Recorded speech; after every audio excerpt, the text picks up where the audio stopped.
बेहद स्वागत है जी सभी स्टूडेंट्स का। स्टडीज केयर से आज हमारे साथ एक बार फिर दृष्टि सोनी जी रहेंगे, जो काफी लंबे वक्त से स्टूडेंट्स को गाइड करते हैं।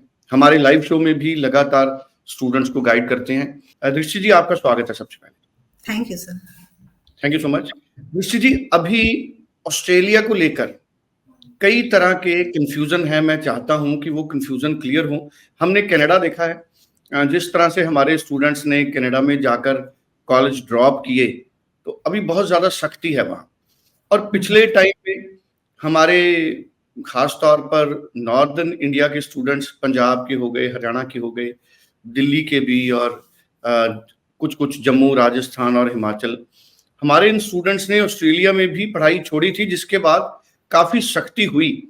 लेकिन अब इस तरह की चर्चाएं हैं, क्योंकि अब बहुत जल्द केपिंग इंट्रोड्यूस होगी। अभी जो ऑस्ट्रेलिया की यूनिवर्सिटीज हैं, एक बार फिर हमारे नॉर्थ इंडिया के स्टूडेंट्स पर वो अपना ट्रस्ट बना रही हैं।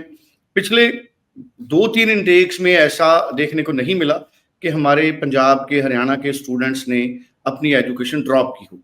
तो सबसे पहले तो ये एक अच्छा साइन है कि हमारे नॉर्थ इंडिया के स्टूडेंट्स जो रीजनल बोर्ड्स के हैं, भले ही हरियाणा बोर्ड है, पंजाब बोर्ड है, जम्मू, शिमला, हिमाचल बोर्ड हैं या राजस्थान बोर्ड के स्टूडेंट्स हैं, वो बच्चे अब ये महसूस करने लगे हैं कि हमें वहाँ एजुकेशन लेनी पड़ेगी ऑस्ट्रेलिया में जाकर। अगर हम एजुकेशन नहीं लेंगे तो ऑस्ट्रेलिया कनाडा से भी हार्ड डिसीजन ले सकता है। तो अभी रीजनल बोर्ड्स को बड़ी आसानी से ऑफर लेटर्स मिल रहे हैं। तो रीजनल बोर्ड्स के लेटर्स कौन कौन सी यूनिवर्सिटीज हैं जो ऑफर लेटर्स अभी जनवरी, फरवरी और जुलाई इनटेक के लिए दे रहे हैं? सर, अभी मैं जैसे कहूँ सिनेरियो में जो पहले पंजाब, हरियाणा या स्टेट बोर्ड को यूनिवर्सिटीज ने बंद किया हुआ था, ज्यादातर यूनिवर्सिटीज ने अब इसको ओपन कर दिया है। मैं अगर लट्रॉब यूनिवर्सिटी की बात करूँ, चार्ल्स डार्विन की बात करूँ, फेडरेशन यूनिवर्सिटी की बात करूँ, 90% यूनिवर्सिटीज ने अब स्टेट बोर्ड के बच्चे लेने शुरू कर दिए हैं, विद द चेंज कि इन्होंने अब जो एंट्री रिक्वायरमेंट है स्टेट बोर्ड के लिए वो बढ़ा दी है। जो एंट्री रिक्वायरमेंट पहले सीबीएसई और स्टेट बोर्ड के लिए स्टैंडर्ड चलती थी 65% की, 60% की, अब ये इम्प्रूव करके स्टेट बोर्ड के लिए यूनिवर्सिटीज ने 75%, 80% कर दी है। लाइक अगर हम G8 यूनिवर्सिटीज की बात करें तो 80% हो गई है। अगर हम नॉर्मल यूनिवर्सिटीज की बात करें तो 70 मिनिमम हो ही गई है। चार्ल्स डार्विन की मैं अगर बात करूं, स्टेट बोर्ड के बच्चों के लिए 85% की रिक्वायरमेंट हो गई है। इस हिसाब से 2 बच्चे उन्होंने एक्सेप्ट करना स्टार्ट कर दिए हैं। बट नाउ उन्हें वो बच्चा चाहिए जो पढ़ने वाला हो। तो उन्होंने जो रिसर्च अपनी करी थी या जो बच्चे छोड़ के गए उन पे जो रिसर्च करी थी, उससे ये पता चला कि जो बच्चे पढ़ने वाले हैं वो बच्चे हैं जिनने परसेंटेज अच्छे गेन की है। इसलिए इन्होंने एंट्री क्राइटेरिया जो है स्टेट बोर्ड के लिए वो बढ़ा दिया है, बट बच्चे अब एक्सेप्ट करने शुरू कर दिए हैं। बिल्कुल ठीक है। एक बात क्लियर है कि जो स्टूडेंट्स ज्यादा अच्छे, जिनके परसेंटेज रहे हैं, उनको ऑस्ट्रेलिया की यूनिवर्सिटी अब प्रेफरेंस दे रही है।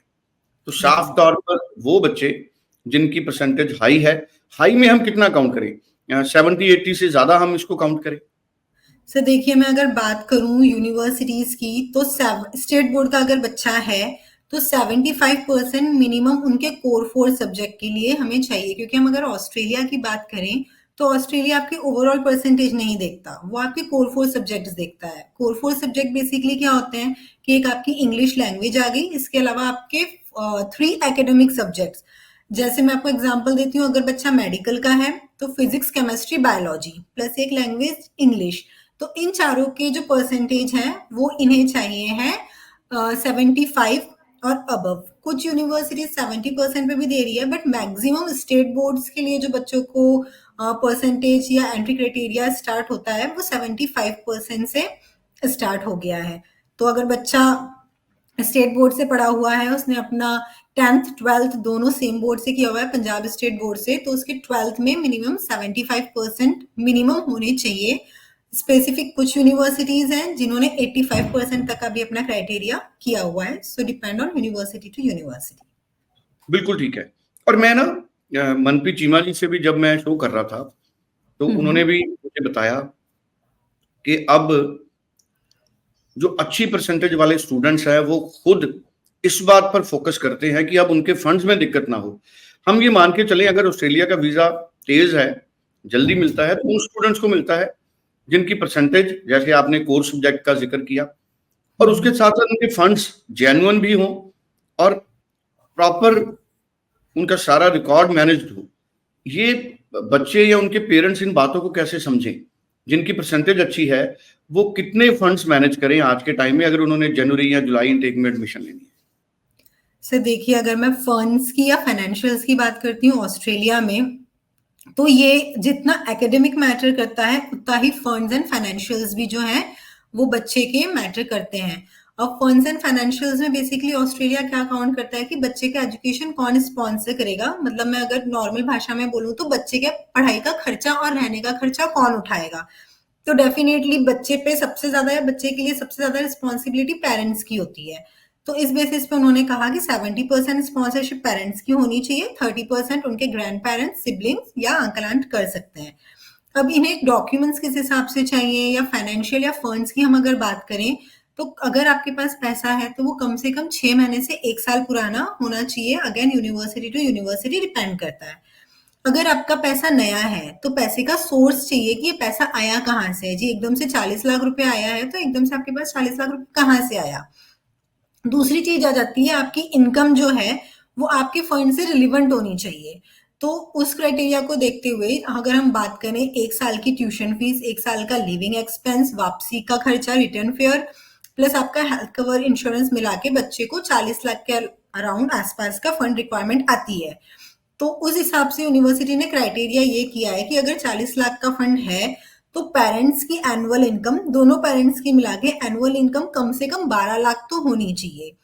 अब एक दिन पे अगर आप आईटीआर फाइल करके दे रहे हैं, जैसे मैं अगर बात करती हूँ आपने 23 की आईटीआर फिल नहीं करी है, आपने फाइनेंशियल ईयर 24-25 में ही सारे साल की आपकी आईटीआर फिल कर दी है, तो वो अब एक्सेप्टेबल नहीं है। ये सिर्फ एग्रीकल्चर इनकम वाले जो पेरेंट्स हैं या जो गवर्नमेंट जॉब वाले पेरेंट्स हैं या वो पेरेंट्स जो बड़ी कंपनी में जॉब कर रहे हैं जिनके पास फॉर्म 16 हर साल का होता है, उन पेरेंट्स के लिए कंसिडर है। अगर आईटीआर नहीं है या रिसेंटली फाइल है तो इनके अलावा पेरेंट्स अगर किसी भी ऑक्यूपेशन को बिलोंग करते हैं तो उनकी आईटीआर उसी फाइनेंशियल ईयर में फाइल होनी जरूरी है।